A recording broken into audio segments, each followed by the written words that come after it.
चैतन्य स्वभावी भगवान आत्मा अनादि अनंत शुद्ध चैतन्य मात्र है, ज्ञान मात्र है। मैं शुद्ध चैतन्य मात्र, ज्ञान मात्र भगवान आत्मा हूँ। प्रति समय यह जागृति बनी रहे, इस जागृति का नाम धर्म है। देह की प्रतिक्रिया के काल में और विकल्पों के बहते प्रवाह के काल में ज्ञानी को प्रति समय यह जागृति रहती है कि मैं चैतन्य तत्व इस देह की किसी भी क्रिया में और विकल्पों के बहते प्रवाह में कहीं भी मिला नहीं हूँ। ऐसा शुद्ध चैतन्य तत्व मैं हूँ। प्रति समय स्वयं की शुद्ध चैतन्य सत्ता का बोध, आत्म जागृति ही धर्म है। चैतन्य तत्व की स्वसंवेदन प्रत्यक्ष निर्विकल्प अनुभूति होते ही देह होने पर भी देहातीत दशा प्रकट होती है। इतना ही नहीं, विकल्प होने पर भी विकल्पातीत दशा प्रकट होती है। चैतन्य तत्व की निर्विकल्प अनुभूति होते ही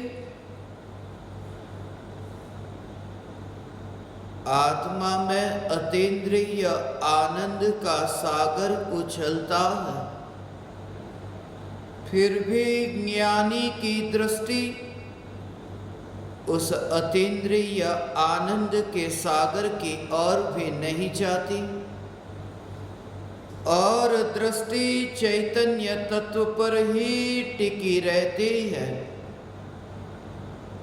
यह चैतन्य तत्व ही मैं हूँ। चैतन्य तत्व की निर्विकल्प अनुभूति होते ही ज्ञान दीपक प्रज्वलित होता है। ज्ञान दीपक प्रज्वलित होते ही ऐसी यथार्थ श्रद्धा होती है कि मैं त्रिकाल प्रज्वलित ज्ञान दीपक हूँ। चैतन्य ज्योति की सत्ता के अतिरिक्त देह रूपी मिट्टी और रागादि विकारी भाव रूपी धुएं में कहीं भी फैला नहीं हूँ। ज्ञान दीपक प्रज्वलित होते ही ज्ञानी स्वयं को राख की दीवार का पड़ोसी मानता है और मोक्ष मार्ग का मुसाफिर जानता है। ज्ञान दीपक प्रज्वलित होते ही ज्ञानी की दृष्टि में मिट्टी भी नहीं और धुआं भी नहीं, चैतन्य ज्योति मात्र। ज्ञान दीपक की ज्योति चैतन्य ज्योति मात्र। ज्ञान में ज्ञान की अनुभूति होती है। जिस निर्विकल्प अनुभूति में विकल्प का आवरण कहीं पर भी नहीं होता। जब विकल्प का आवरण भी नहीं होता तब देह की मिट्टी का आवरण तो कैसे हो सकता है। और यही कारण है ज्ञानी की दशा को देह होने पर देहातीत दशा कहा, विकल्प होने पर विकल्पातीत दशा कहा। पर्याय मिटने को तैयार हुई, पर्याय पर्याय पर रह करके आनंद को उपलब्ध न हुई, पर्याय द्रव्य में अभेद होकर आनंद को उपलब्ध हुई। पर्याय स्वयं को पर्याय मानकर के निर्विकल्प न हुई, पर्याय स्वयं को द्रव्य मानकर निर्विकल्प हुई। और पर्याय का तो कुछ भी न मिटा, पर्याय ने तो पाया ही पाया।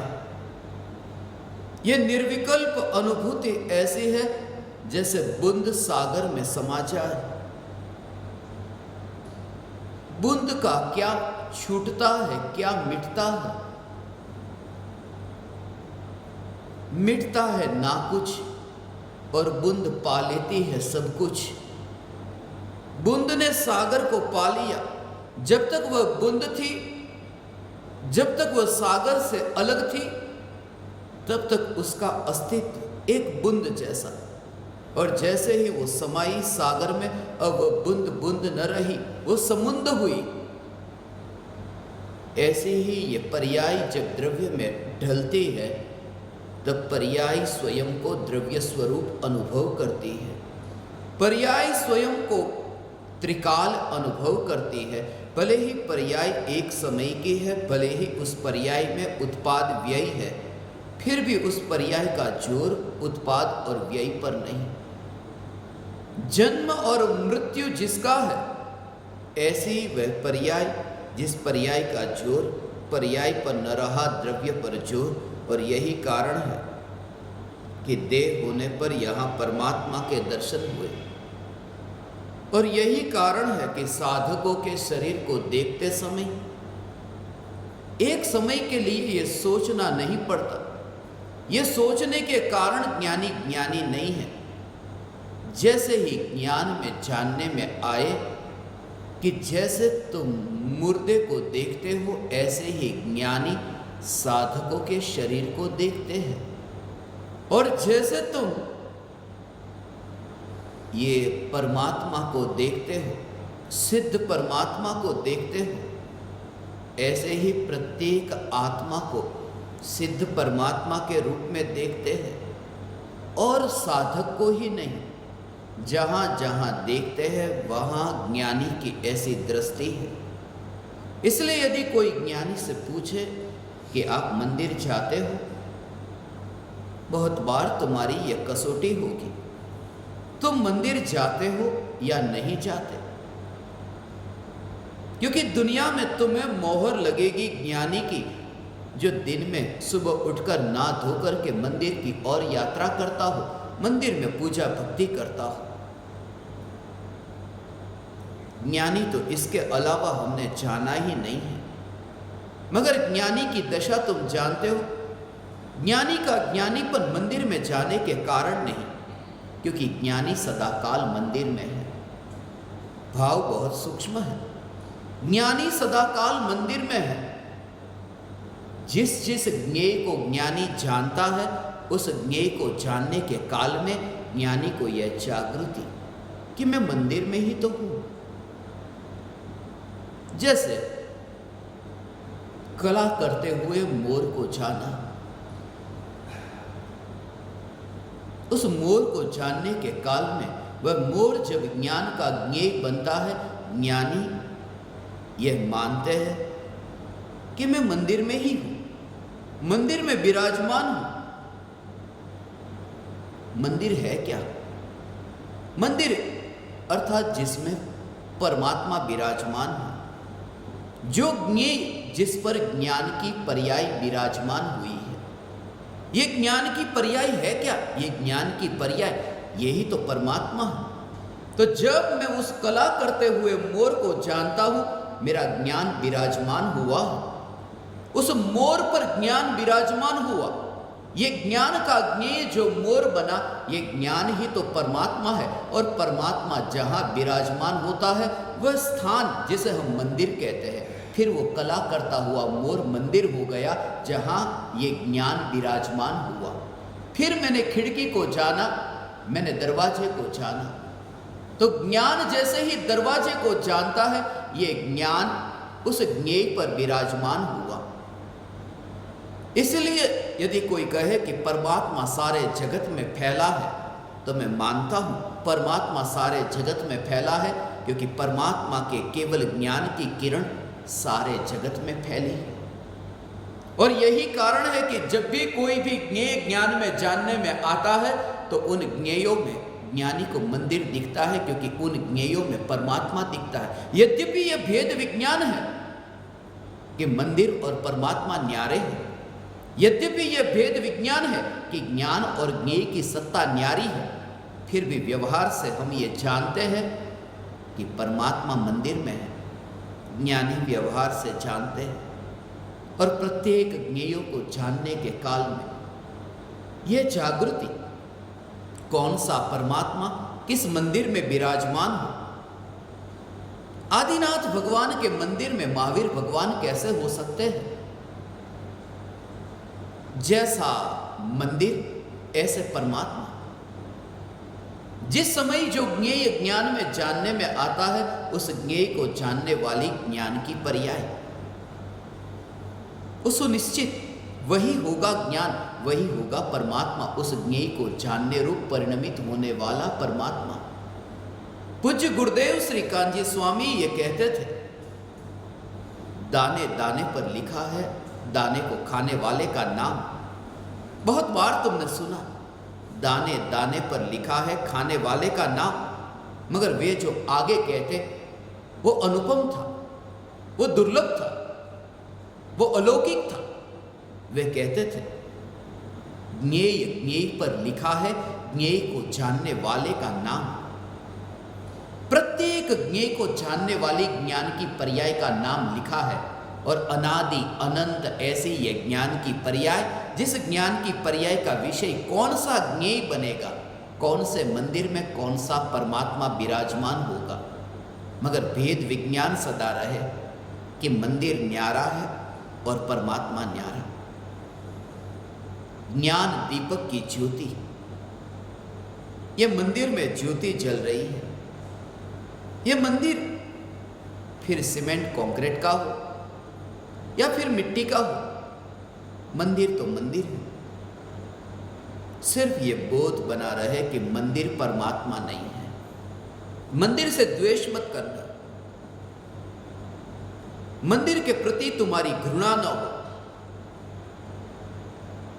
सिर्फ ये साक्षी भाव कि ये मंदिर है और मंदिर से परमात्मा न्यारा है, और इस अनुभूति से लिए अनुभूति की प्राप्ति हेतु तुम्हें ऐसे अपूर्व साहस से भरना होगा, तब तुम्हारा ज्ञान का दीपक प्रज्वलित होगा। किनारे का मोह तुम्हें छोड़ना होगा। मझधार में डुबकी लगाने का साहस चाहिए। तुम यही जान लो, मान लो कि सागर ही मेरे लिए अब सहारा है। मैं मझधार में डुबकी लगाता हूं, फिर वह नदी मुझे सागर में ले जाए। उस सागर के अलावा अब मेरा जीवन और कहां। यह जागृति, तब तुम ज्ञान की बहती इस गंगा में डुबकी लगाकर उस चैतन्य सागर में ऐसे निवास करोगे, चैतन्य सागर में ऐसे डुबकी लगाओगे कि फिर बाहर आना कभी ना होगा। यही तो महिमा है। 3 मित्र कह रहे थे। पहला मित्र कहता था, मेरे पिताजी ने पानी में डुबकी लगाई, ऐसी डुबकी लगाई 1 मिनट तक तो वे बाहर ही न निकले। दूसरे ने कहा, तुम्हारे पिताजी? उससे बेहतर तो मेरे पिताजी कि पानी में डुबकी लगाई 42 मिनट तक बाहर न निकले। तीसरे ने तो कुछ और ही बात कही, मेरे पिताजी ने पानी में डुबकी लगाई कि बाहर ही नहीं निकले। ऐसी डुबकी उस सागर की डुबकी। यहां तो कहते हैं कि हमेशा के लिए पानी में डुबकी लगाई, मर गया। सच है, चैतन्य सागर में डुबकी लगती है, मृत्यु होती है। मैं इस सत्य को मानता हूं, मृत्यु तो होती है, मगर उसकी नहीं जो डुबकी लगाता है। मृत्यु होती है संसार की, जन्म मरण की मृत्यु तो होती है, उस राख की दीवार की बैर बिखेर होती है। ज्ञान का दीपक और उस दीपक की ज्योति के बारे में हम संक्षिप्त में कुछ चर्चा करें। आज का ये पावन दिन अध्यात्म प्रेमी कविवर पंडित श्री दौलत राम जी, दौलत का दिन है, परम धन का दिन है। ज्ञान की ज्योति ही परम धन है, वरना ये दिया मिट्टी का है, पता कैसे चलता? ये मिट्टी का दिया है, उसे भी बताने वाली तो ये ज्योति है। और ये ज्योति तो ऐसी है, अनुपम है। लोक में बहुत दिए मैंने देखे, तेल की जरूरत है, बाती की जरूरत है। ये ज्ञान का दीपक तो ऐसा है, बिन बाती बिन तेल, ऐसा है ये ज्ञान का दीपक।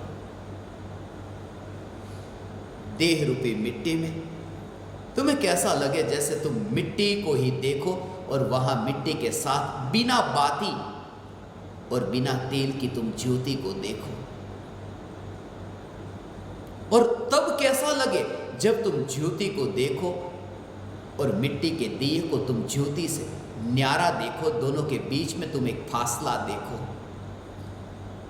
वही फासला ज्ञानी को दिखाई देता है प्रति समय।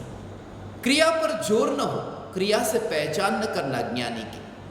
तुम्हारे जैसे ही उठेंगे, बैठेंगे, खाएंगे, पिएंगे, तुम्हारे जैसे ही उनकी क्रिया होगी। मिट्टी मिट्टी में भेद नहीं, मगर धन्य भागी है वे जिन्होंने मिट्टी और ज्योति इन दोनों के बीच में भेद जाना। आज का ये विषय जानबूझकर के ये चुना, दौलत राम जी की ये 6 ढाला, तीसरी 6 ढाला, छठा दिन, 36 वर्ष की उम्र, 6 ढाला की रचना। आपने ये दौलत राम जी ने जो ज्ञान के दीपक पर बहुत स्पष्ट किया। जब मैंने ये पढ़ा, सम्यक साथे ज्ञान होई बेभिन्न अराधो, सम्यक कारण जान ज्ञान कारज है सोई। युगपत ये दोनों साथ में रहते हैं। ज्ञान और श्रद्धा, ज्ञान और श्रद्धा। मुझे ये विचार आया जब मैं ये पढ़ता था। उस पढ़ते समय मुझे ये विचार आया, सम्यक साथे ज्ञान होए। सम्यक दर्शन और सम्यक ज्ञान दोनों एक साथ में होते हैं, फिर भी उन्हें भिन्न जानना। दोनों में भिन्नता है, और वो भिन्नता है, वो लक्षण की भिन्नता है। लक्षण श्रद्धा जान दुहु में भेद अबाध, दोनों में भेद। जैसे अब वो जो दृष्टांत दिया है, वो दृष्टांत है युगपत। युगपत है ये दोनों, जैसे जलता हुआ दिया। किस प्रकार से ये युगपत है? सम्यक कारण जान ज्ञान कारज है सोई। सम्यक दर्शन कारण है और सम्यक ज्ञान कार्य है। ये कारण कार्य का सिद्धांत, दोनों एक ही समय में एक साथ होते हैं, फिर भी दोनों में कारण और कार्य का संबंध दौलत राम जी ने जो घटित किया, ऐसा मैंने पहले नहीं समझा था, जो मैंने 6 ढाला से समझा। जैसे जलता हुआ दिया है, उस दिए में दिया है और प्रकाश है, दोनों एक समय में एक साथ है। ऐसा नहीं कि पहले दिया और बाद में प्रकाश, पहले प्रकाश और बाद में दिया। अभी जलता हुआ दिया है, दोनों एक समय में एक साथ है। मगर फिर भी ये कहते हैं प्रकाश के कारण दिया नहीं, ये कहते ऐसा है कि दिया था तो प्रकाश हुआ, ज्योति जली। दिया नहीं होता तो ज्योति कैसे जलती। दीपक को कारण कहा, प्रकाश को कार्य कहा, सम्यक दर्शन को कारण कहा है और सम्यक ज्ञान को कार्य। क्यों? क्योंकि अनुभूति से पहले जो ज्ञान था, उस ज्ञान पर सम्यक की जो मोहर लगी, वो श्रद्धा के सम्यक होने के कारण सम्यक दर्शन हुआ कि वही ज्ञान फिर सम्यक ज्ञान हुआ। सम्यक दर्शन हुआ कि चारित्र फिर सम्यक चारित्र हुआ, तो कारण जो बना वो सम्यक दर्शन। इसलिए सम्यक दर्शन को कारण कहा, सम्यक ज्ञान को कार्य कहा। ये दोनों एक समय में है। और ये गाथा मुझे सबसे अधिक तो इसलिए प्रीतिकर लगी। 6 ढाला में 95 गाथा, ये छंद, मगर उनमें ये गाथा इसी जगह पर आनी थी।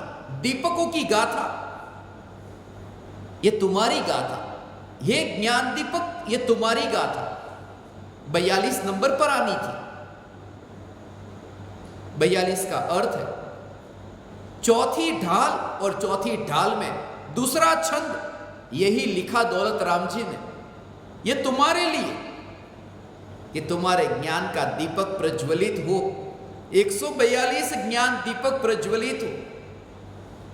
ज्ञान दीपक, ये सम्यक दर्शन, सम्यक ज्ञान, सम्यक चारित्र। जब मैं तुमसे ज्ञान दीपक कहता हूं तब उसमें भी यही राज है। ये राज आज मैं खोल दूं, क्योंकि बहुत बार लोग एक शब्द के आगे एक निशान पढ़ते हैं।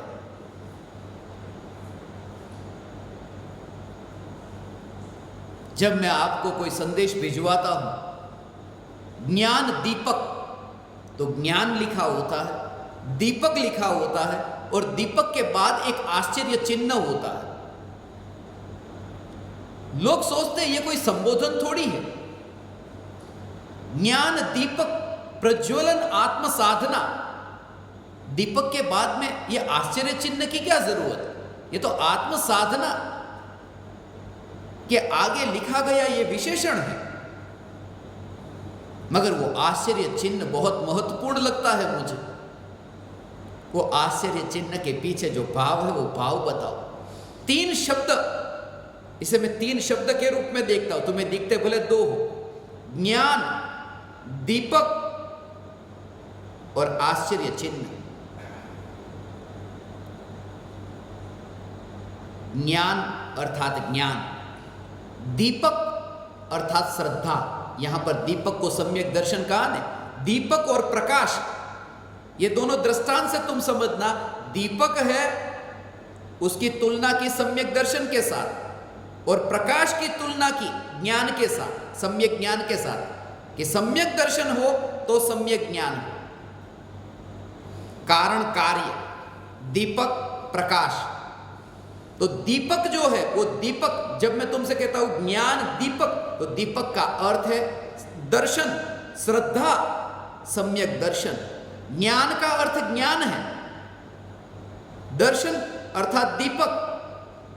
तो ये 2 तो आ गए। ज्ञान कहते ही ज्ञान, दीपक कहते ही श्रद्धा, मगर चारित्र नहीं आया। और चौथे गुणस्थानवर्ती सम्यक दृष्टि के बारे में लोगों को आश्चर्य होता है कि पूज्य गुरुदेव श्री कांजी स्वामी को चारित्र था। आश्चर्य होता है, हां था, वो स्वरूपाचरण चारित्र था, जो तुम्हें दिखाई नहीं देता, तुम्हें क्रिया दिखाई देती है। इसलिए ऐसा चारित्र था जो तुम्हें दिखाई नहीं देता, इसलिए तुम्हें आश्चर्य होता है। वो आश्चर्य चिन्ह चारित्र के लिए है। वो तुम्हें पता नहीं चलेगा कि भीतर में वो स्वरूपाचरण चारित्र प्रकट हुआ है। इसलिए अज्ञानी जब ज्ञानी को बाहर से देखता है, उसे चारित्र पर आश्चर्य होता है। वो आश्चर्य चिन्ह चारित्र का सूचक है। ज्ञान, ज्ञान का, दीपक श्रद्धा का और आश्चर्य चिन्ह ये चारित्र का। चौथे गुण स्थान वर्ती तुम्हारे ज्ञान का दीपक प्रज्वलित। ये ज्ञान दीपक, मगर मैंने ज्ञान को पहले लिखा, दीपक ज्ञान नहीं, ज्ञान दीपक। क्योंकि जो श्रद्धा की मोहर लगती है वो किस पर लगेगी? ज्ञान में जिसे जाना है उस पर। इसलिए ज्ञान पहले, श्रद्धा बाद में और चारित्र उसके बाद में। उसके पीछे भी ये कारण, ज्ञान दर्शन चारित्र। जहां ज्ञान दर्शन चारित्र हो वहां ज्ञान को पहले लेना, श्रद्धा को बाद में और चारित्र को बाद में।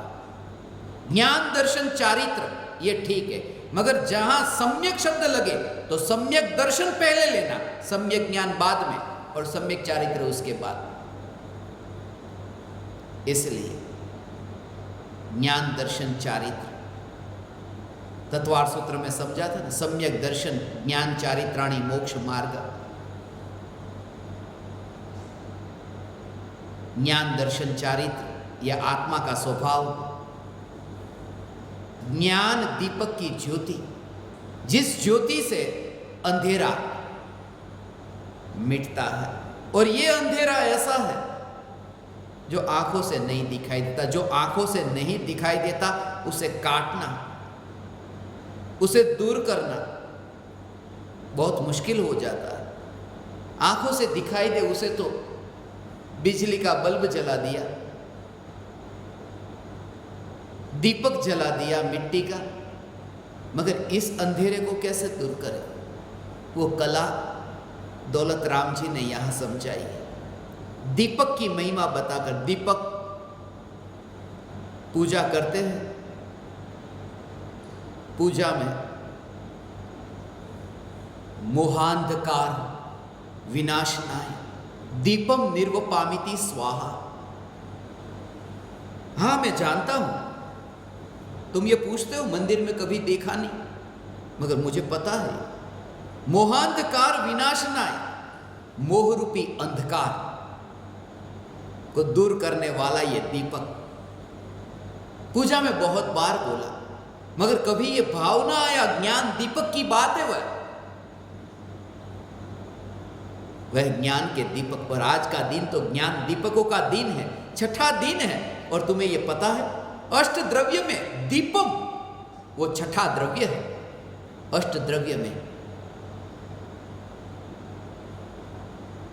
दीपम।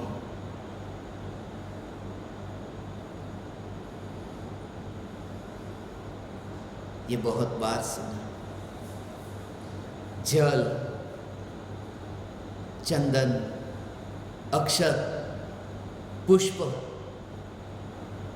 नैवेद्य, दीप, धूप, फल, मगर इन सबको प्रकाशित कौन करे यदि दीपक ही नहीं है? तो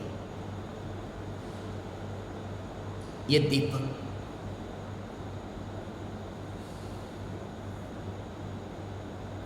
पुष्प भी है, पुष्प को प्रतीक माना है भक्ति का, प्रेम का। पुष्पम निर्वपामिति स्वाहा। पुष्पम फूल, फूल भी आया और दीपक भी आया। ज्ञान दीपक। एक व्यक्ति के जीवन की घटना मुझे अभी स्मरण में आई। सुदास नाम का मोची था। उसे एक सरोवर से एक कमल का फूल मिल गया। किसी सेठ ने उसके पास आकर कहा, ये फूल बेचोगे?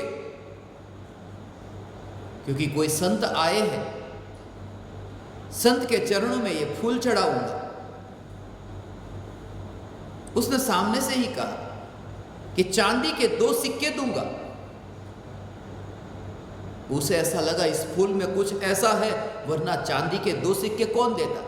सामने से कोई पूछता कितने, तो वो तो इतना बोलता भी नहीं, बेच देता। मगर सामने वाले ने पहले पूछा सेठ ने, तुम्हारे जैसा सेठ ना होगा, दीवाना होगा, चांदी के 2 सिक्के दूंगा।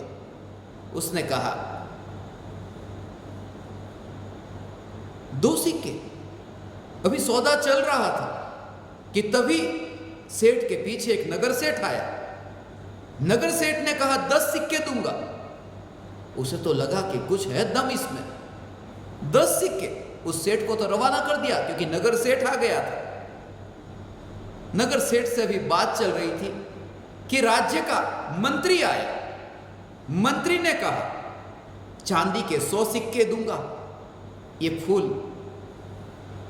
मुझे दे दो। संत पधारे हैं। उसने कहा अब तो नहीं। तभी पीछे पीछे राजा खुद आए और राजा ने कहा 1000 चांदी के सिक्के देने को मैं तैयार हूं।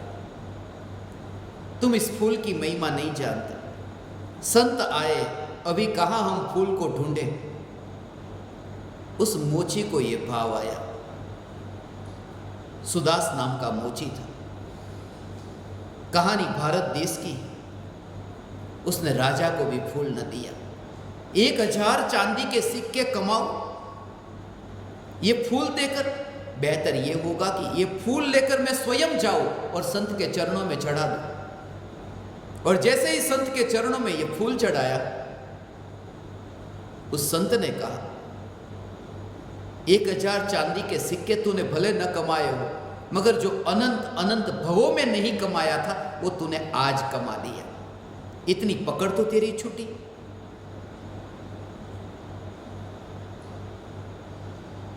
फूल को चढ़ाना न चढ़ाना उस विवाद में मैं नहीं पड़ता, मगर मैं तुमसे यह कहता हूं फूल प्रतीक है, साधना का प्रतीक है। फूल दीपक प्रतीक है।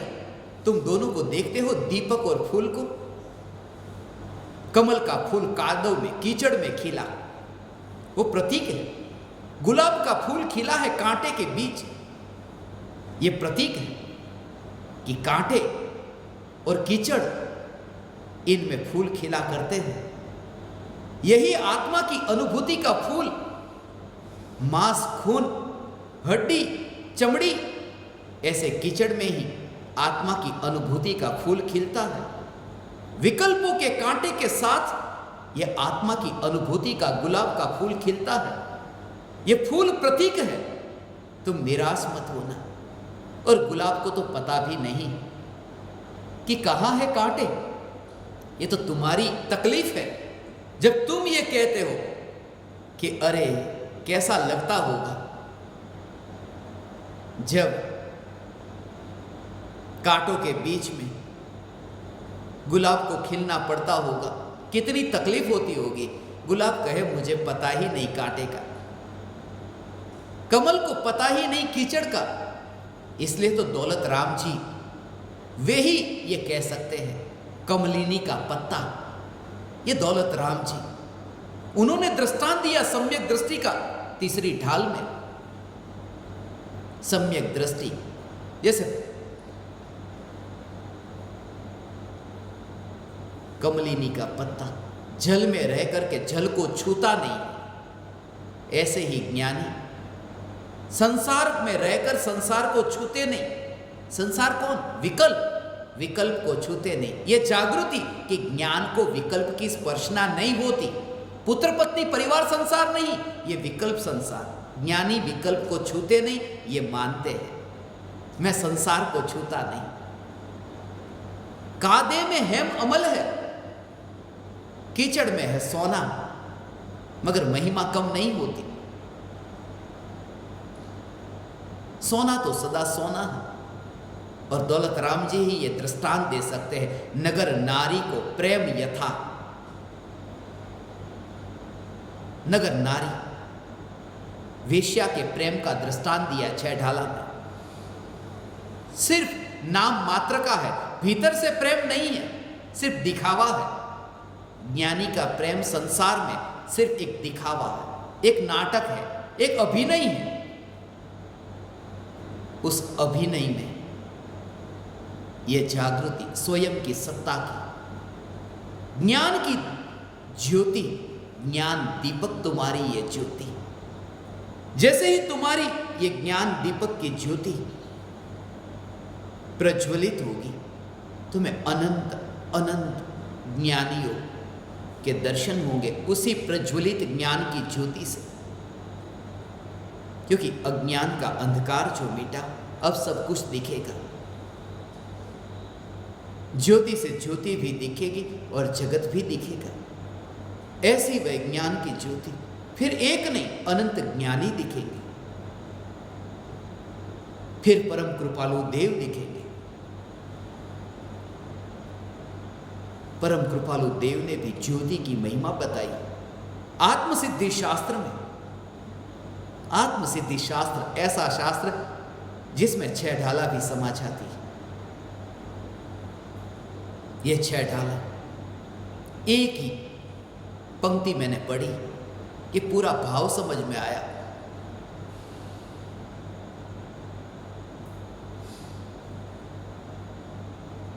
अज्ञान को अंधकार समान का, नासे ज्ञान प्रकाश, गाथा नंबर 98 आत्मसिद्धि शास्त्र में। अज्ञान के अंधकार को दूर करने वाला जो प्रकाश है, उस प्रकाश को ही ज्ञान ज्योति कहा है। मोह का जो नशा है, उस नशे को उतारने का एक ही उपाय है, यह चैतन्य का अमृत पिए, मोह का नशा छूट जाएगा। मगर नशे में ही नशे में तुमने आज तक धर्म किया, वंचित रहे, थोड़ा भी वह नशा उतरा नहीं, थोड़ी भी सुध न आई। एक आदमी के बारे में मैंने सुना, मुकदमा चल रहा था कोर्ट में, जज साहब ने कहा उस आरोपी को कि तूने शराब के नशे में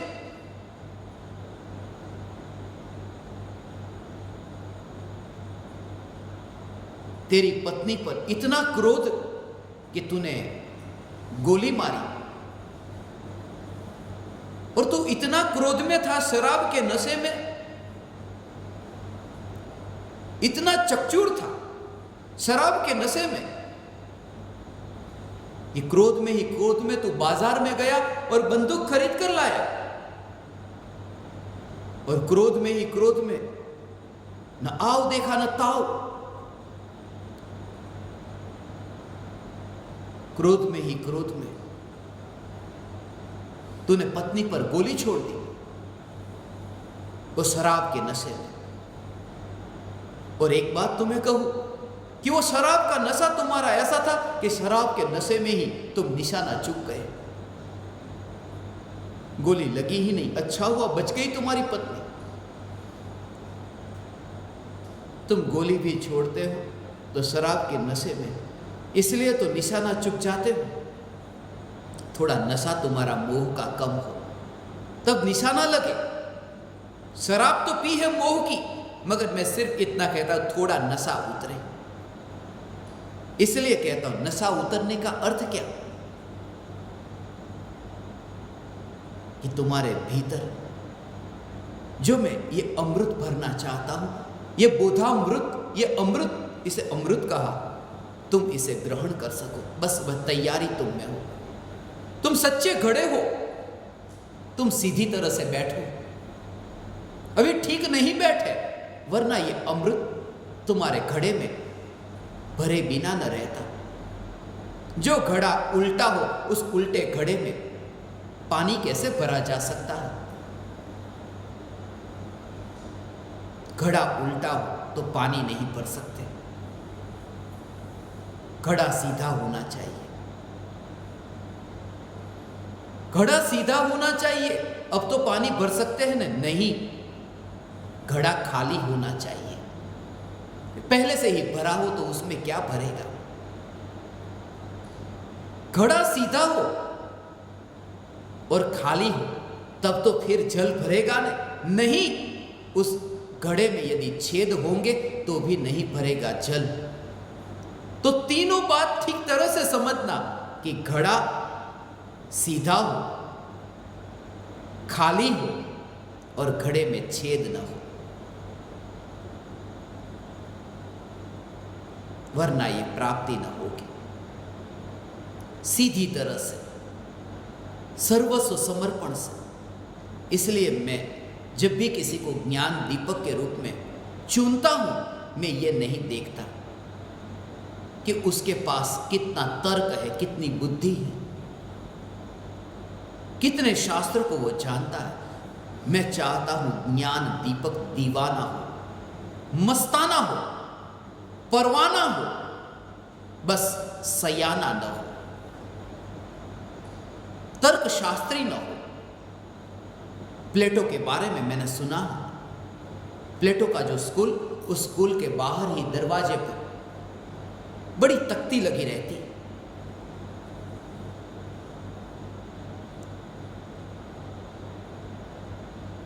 यूनान में बहुत बड़ा दार्शनिक हुआ, त्रिपुटी, प्लेटो, एरिस्टोटल, सोक्रेटिस, ये त्रिमूर्ति कही जाती। दरवाजे पर ही लिखा रहता, ये लिखा रहता कि जो तर्क नहीं जानते हैं वे यहां प्रवेश न करें। और मैं आध्यात्मिक साधना केंद्र में ज्ञान दीपकों के प्रवेश से पहले यह लिखकर रखता हूं, जो तर्क जानते हैं वे यहां प्रवेश न करें। यहां दीवाने चाहिए। क्यों? क्योंकि तर्क से जीत होती है, तर्क से जीत तो होती है, प्राप्ति नहीं। प्राप्ति के लिए समर्पण चाहिए। प्राप्ति के लिए इतना खाली हो कि मेरे अंतर में अब ज्ञान ही नहीं, जो ज्ञान था वो तो बाहर छोड़ के आया। छेद न हो घड़े में, तो ही ये बोधामृत तुम्हारे भीतर टिकेगा। और छेद अर्थात क्या?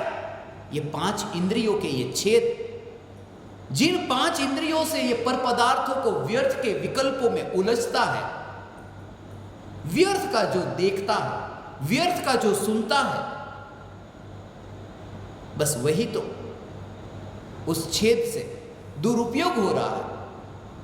उसे कहता हूं घड़े में छेद है। जो व्यर्थ का देखना और सुनना बंद कर देता है, उस घड़े को मैं ठीक घड़ा कहता हूं। अब उसमें यह अमृत भरा जा सकता है। हे ज्ञान दीपक, तुम ऐसे ही दीवाने होना। शास्त्र ज्ञानी नहीं, चैतन्य ज्योति तब प्रज्वलित होगी तुम्हारे भीतर। उस त्रिकाल ज्योति का दर्शन होगा। और यह प्रमाण है दोनों महापुरुष, पूज्य गुरुदेव श्री और कृपालु देव, ये प्रमाण है। यूनिवर्सिटी में नहीं गए, तर्क शास्त्र पढ़ने न गए और पा लिया। देखते हो ना तुम इन्हें।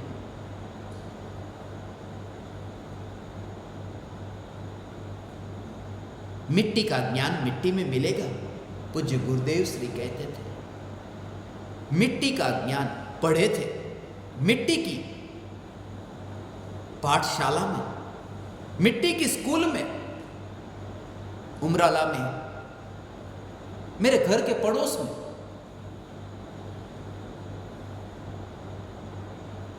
गुजराती में कहते धूड़ी निशाल। धूड़ी का अर्थ मिट्टी, मिट्टी की स्कूल। पेपर तो नहीं था, पेन तो नहीं थी, मिट्टी पर यह लिखना होता था। 1 और 1 2 ऐसा करके लिखते, मिट्टी पर यह लिखते थे। 1 और 1 2 और पढ़ते थे, फिर मिटा देते, फिर उंगली से ऐसे लिखो 2 और 2 4 ऐसा।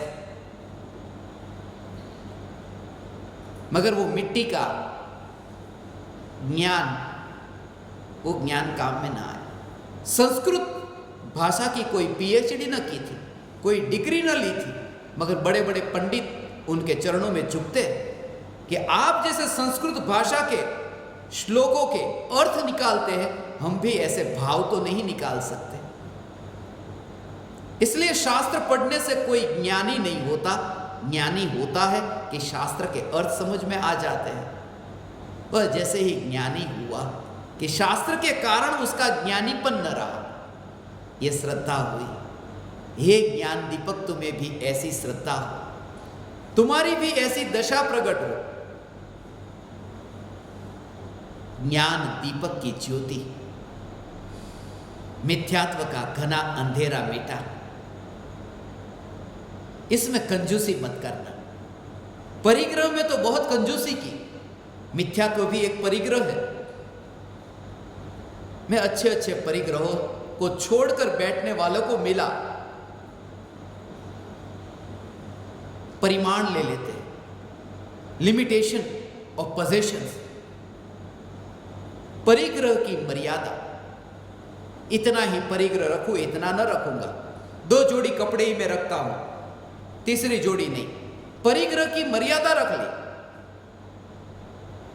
कभी कभी मुझे आश्चर्य होता है, परिग्रह की मर्यादा कितनी भी रखो, मगर सबसे बड़ा परिग्रह वो मिथ्यात्व है। मिथ्यात्व की मर्यादा रखोगे, इतना मिथ्यात्व में रखता हूं, इतना छोड़ता हूं। वहां तो जैसे ज्योति जली, ये पूरा मिथ्यात्व गया। वहां थोड़ा थोड़ा नहीं होता, क्योंकि पाया पूरा, इसलिए गया पूरा। एक मिथ्यात्व के घने अंधकार के कारण पूरा परमात्मा नहीं दिखता। भूल एक में थी, श्रद्धा में, और जानने में नहीं आता था पूरा परिपूर्ण परमात्मा। ऐसा ही है, एक जगह भूल हो, भोगता है सारा आत्मा, सिर दर्द है और सारा ये शरीर, पूरे अंग घर पर बैठे, जा नहीं सकते। अभेद जो है, एक व्यक्ति के साथ यात्रा कर रहा था नाव में, उसने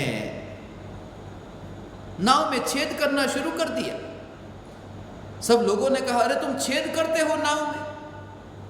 उसने कहा, चुप, मैं अपनी जगह पर छेद कर रहा हूं, तुम्हारी जगह पर नहीं। मैं जहां बैठा हूं वहां छेद करता हूं, तुम्हें क्या परेशान? अगर अपनी जगह छेद करेगा, डूबेगी तो पूरी नाव, वो अकेला नहीं, वो अभेद है। ऐसे ही श्रद्धा में ही भूल है और डूबता है पूरा आत्मा संसार में। ज्ञान दीपक की ज्योति, ये ज्योति जलते ही अब जहां छेद था वो छेद, अब छेद न रहा। अब दशा आई, ज्ञान की ज्योति प्रज्वलित होते ही अब वो भव सागर से पार होने के लिए अब वो नाव यात्रा करेगी। ज्ञान की ज्योति की अनुभूति होते ही ज्ञानी का पतन नहीं, ये प्रति समय श्रद्धा में है, क्योंकि वो देखता है, भेद देखता है, दोनों के स्वभाव को देखता है। इसलिए तो ज्योति एक प्रतीक है, ये ज्योति एक प्रतीक है ऊर्ध्वगमन के लिए। दिए को चाहे जितना तुम उल्टा करो, ज्योति को उल्टी नहीं कर सकते। ये शरीर नीचे मिट्टी में ही मिलेगा और ज्ञान की ज्योति ऊर्ध्वगामिनी, वह नियम से ऊपर की ओर जाएगी। जैसे ही तुम्हारे ज्ञान के दीपक की ज्योति प्रज्वलित होगी, तुम्हें बोलने की जरूरत न पड़ेगी। समाओगे तो क्या कहो, किसे कहो? अंधे को आंख के बारे में बताओ तो क्या बताओ? यही तो वजह है, समझ गया वो समा गया। यही तो कारण है, मौन हुआ सो मुनि हुआ। यही तो कारण है, चैतन्य गुफा में स्थित हुआ कि फिर निकट काल में वह वन की गुफा में विराजमान होगा। ऐसी वह दशा आएगी। ज्ञान की ज्योति जल रही है उस गुफा में भी, मगर तुम जाओगे तो तुम्हें वहां उस गुफा में भी अंधेरा दिखेगा। धन को देखना है, ज्योति को लेकर जाना होगा। पहले के जमाने में मैंने सुना है बिजली नहीं थी, धन रखते थे तिजोरी में, भंडार में, और जब उस घने अंधकार में इतना अंधेरा होता और जब उस धन को निकालने के लिए जाना होता, दिए को साथ में लेकर जाते, वरना वो धन का पता कैसे चले। ये अनंत गुणाधिपति भगवान आत्मा ये ज्ञान की ज्योति से प्रकाशित होता है, और जैसे ही ये ज्ञान की ज्योति से प्रकाशित हुआ, फिर तो ऐसी स्थिति देहली दीपक हुआ। तुमने देहली दीपक के बारे में सुना हो? देहली दीपक, दरवाजे पर जो दीपक होता है उसे देहली दीपक कहते हैं। ये परमात्मा का स्वरूप देहली दीपक जैसा मैं देखता हूं। उसका अर्थ क्या? पहले के जमाने में यह होता था, दिया नहीं, एक ही दिया। अब करे तो करे क्या, घर को भी प्रकाशित करना है और आंगन को भी प्रकाशित करना है। दो दिए है नहीं तो दरवाजे पर ही दिया रख दिया। हम रखते थे, हमारे घर में बिजली नहीं थी तब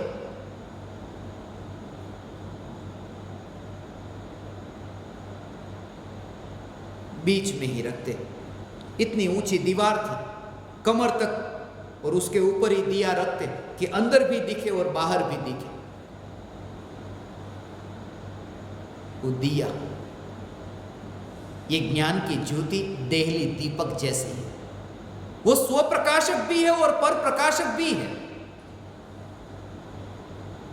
मगर जब वह ज्योति आंगन को प्रकाशित करती है तो आंगन तो उसका मालिक नहीं होता, घर का मालिक ही उस ज्योति का मालिक है। आंगन में जाने वाले लोग, आने वाले जाने वाले, वे तो मालिक नहीं बन जाते ज्योति के। ऐसे ही ज्ञानी देखता है आत्मा की ये ज्ञान की ज्योति, और जिस ज्ञान की ज्योति पर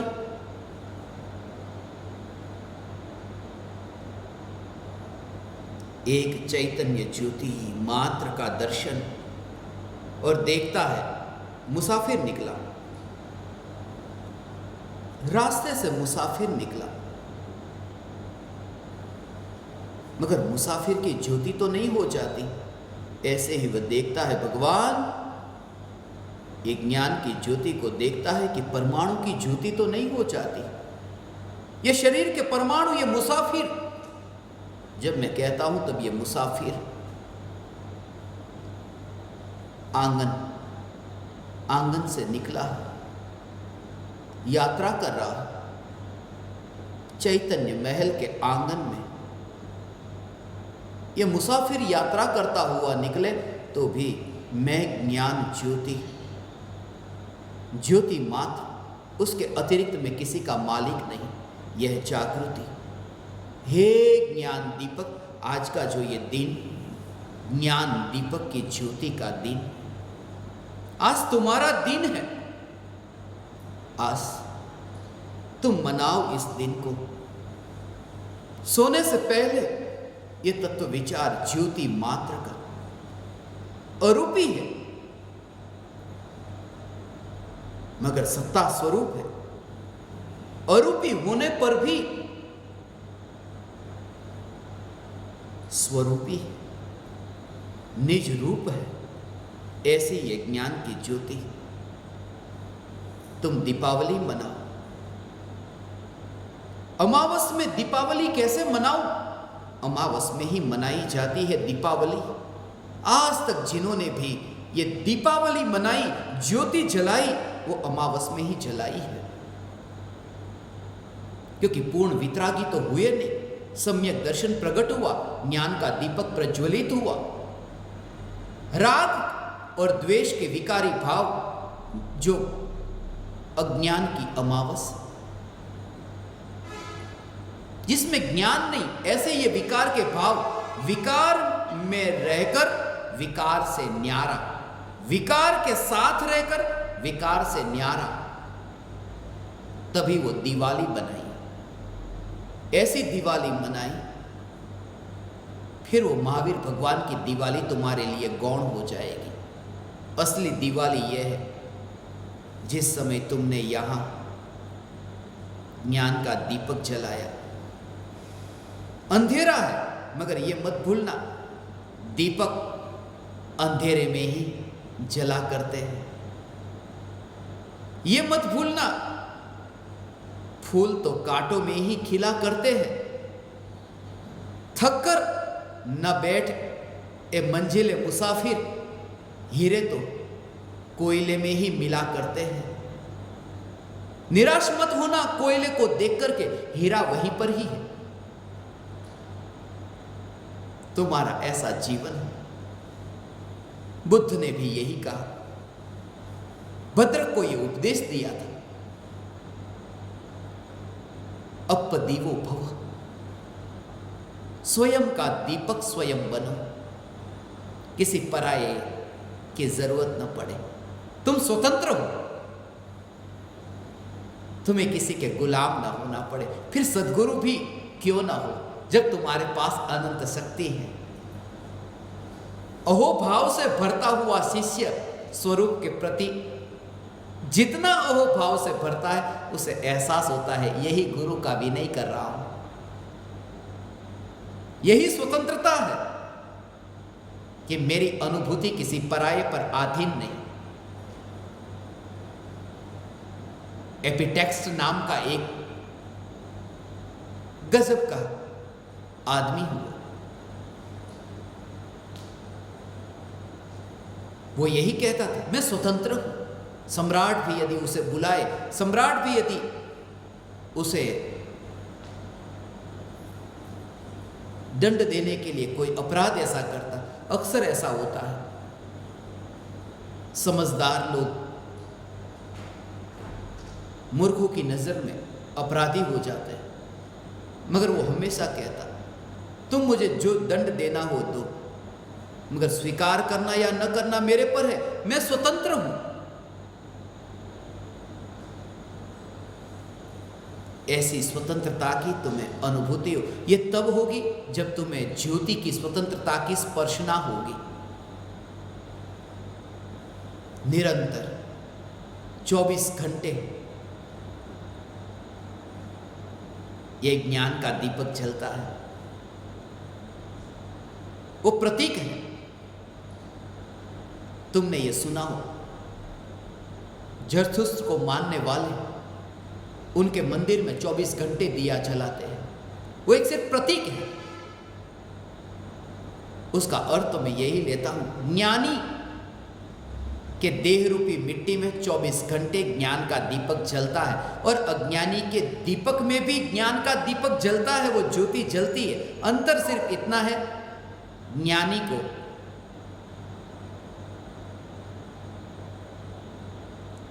इस ज्योति का अनुभव है, अज्ञानी को अनुभव नहीं। हे ज्ञान दीपक, जल्दी करो, अब समय नहीं रहा, अब जल्दी करो।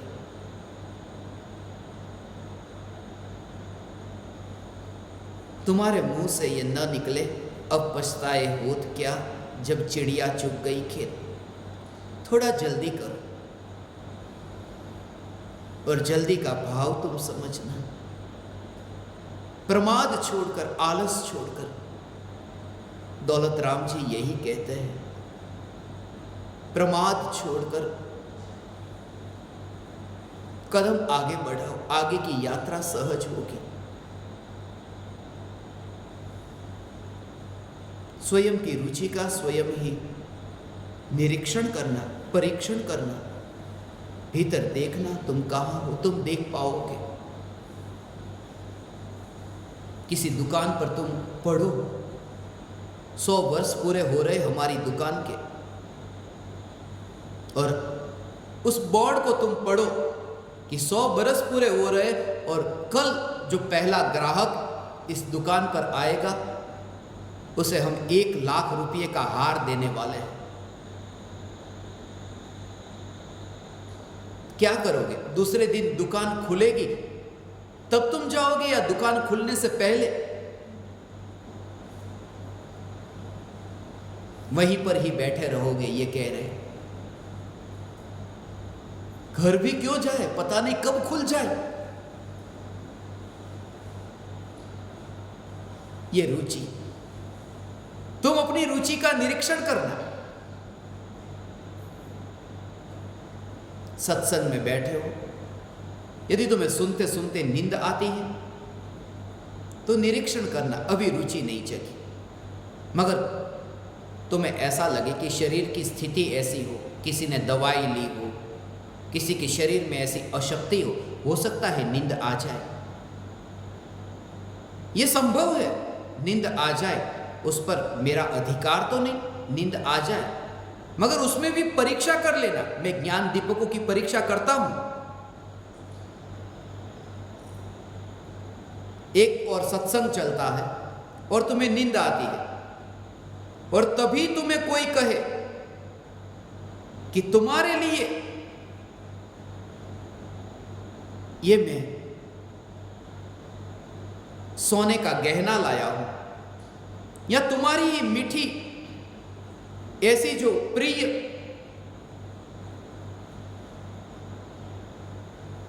रसगुल्ले मैं तुम्हारे लिए अपने हाथों से बनाकर लाया हूं, और तब भी तुम्हें ऐसी ही नींद आए तो समझना शरीर की शक्ति के कारण नींद आ रही है। जब भोग तुम्हारे सामने उसी समय आए, या फिर उस समय तुम सांप को देख लो, उस समय तुम बिच्छू को देखो और ऐसी ही नींद आए, तो समझना शरीर की कोई ऐसी स्थिति है जिस वजह से नींद आती थी पहले। मगर सांप को देख करके नींद चली जाए तो समझना कि वो चैतन्य की रुचि नहीं थी, इसीलिए नींद आ रही थी। और ये परीक्षण तुम अच्छी तरह कर सकोगे। ये चाबी मैंने बताई, अब ताले तुम खोलना।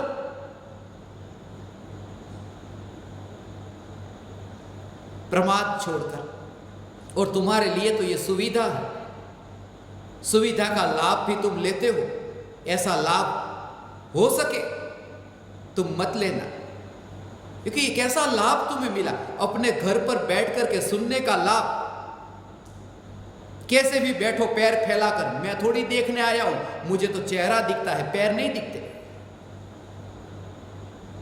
अब कल से पैर मत दिखाना।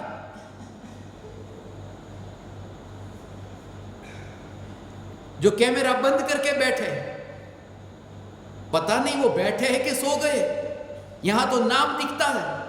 होशियार, तुम ही परीक्षण करना।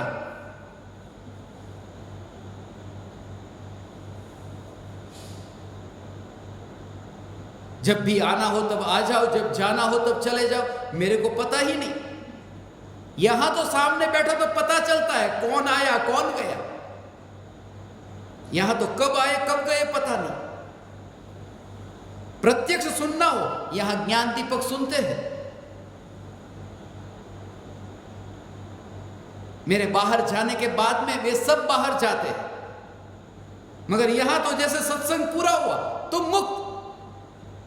मैं तो उठा उससे पहले आधे गायब हो जाते हैं। कितनी स्वतंत्रता तुम्हें मिली कि रुकने की जरूरत ही नहीं। सत्संग पूरा हुआ, बाय बाय। थोड़ी देर बैठे रहना। कभी मुझे महत्वपूर्ण समाचार तुम्हें देने हो, मैं दे नहीं पाता क्योंकि आधे तो चले गए। मगर यह स्वतंत्रता जो तुम्हें मिली उसका सदुपयोग करना, देरी मत करना। उस ज्योति की अनुभूति तुम्हें हो, अवश्य होगी। आप समस्त परमात्माओं ने मुझे अत्यंत विनयवान होकर सुना। आप ज्ञान दीपकों ने मुझे अत्यंत वात्सल्य से सुना। ऋण रहा आपका, इस बालक को सत्संग करने का अवसर दिया। मैं आप समस्त परमात्मा को मेरे हृदय के अंतःकरण से प्रणाम करता हूँ। मेरे प्रणाम स्वीकार करें।